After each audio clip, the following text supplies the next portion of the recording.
안녕하십니까. 원주권 뉴스입니다. 횡성에서도 코로나19 첫 확진자가 나왔습니다. 이 확진자는 지난 29일 인천공항을 통해 입국한 33살 남자 유학생입니다. 귀국 당일 밤부터 횡성 청일의 부모 집에 머물다 이튿날인 어제 횡성군 보건소 선별진료소에서 검사를 받고 오늘 오후에 확진 판정을 받아 원주의료원으로 이송됐습니다. 현재 A씨의 가족 2명은 증상이 없어 자가격리만 하고 있고 격리 기간이 끝나기 전에 검사를 진행할 예정입니다. A씨는 인천공항 입국 이후 서울에 자택만 들렀을 뿐 휴게소나 음식점, 편의점 등을 방문하지는 않은 것으로 파악됐습니다. 횡성에서 유학생 확진자가 나오면서 강원도 내 코로나19 누적 확진자가 37명으로 늘었습니다. 최근 유럽과 미국 등에서 입국한 유학생의 확진 사례가 잇따라 발생하면서 자가격리자는 어제보다 91명 늘어난 341명으로 증가했습니다.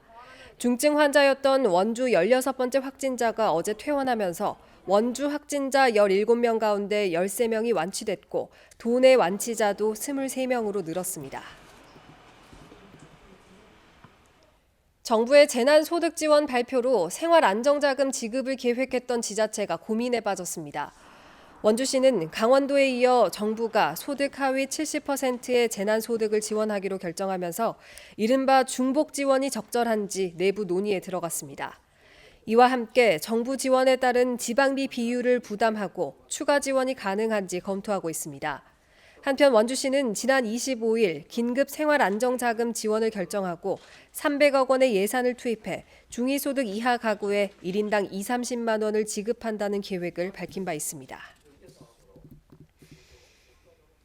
코로나19 취약계층 30만 명에게 40만 원씩 지급되는 강원도 생활안정지원금 신청 접수가 내일부터 순차적으로 시작됩니다. 연 매출액 1억 원 미만의 소상공인은 내일부터 20일까지 읍면동 사무소에서 실업급여 수급자와 청년 구직활동 지원 대상자는 읍면동 사무소와 인터넷 강원 일자리 정보망을 통해 1차 신청을 받습니다. 지급 시기는 중복 여부와 자격심사 등을 거쳐 4월 말이 될 것으로 예상됩니다. 기초연금, 장애인연금, 한부모 가족 등은 별도의 신청 없이 세대 단위로 오는 10일 전에 지급될 예정입니다. 4.15 총선 원주 지역 후보자들에게 공직사회 제반 문제의 해결 방향을 묻는 정책 질의서가 전달됐습니다.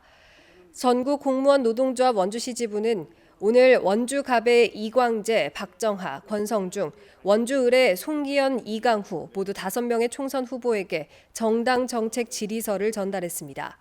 질의서는 공직사회 성과급제와 직무급제, 노조활동으로 해고된 공무원의 복직, ILO 국제노동기구 기준에 맞는 공무원의 노동기본권 보장 등 10개 현안에 대한 각 후보와 정당의 찬반 의견을 묻는 내용입니다.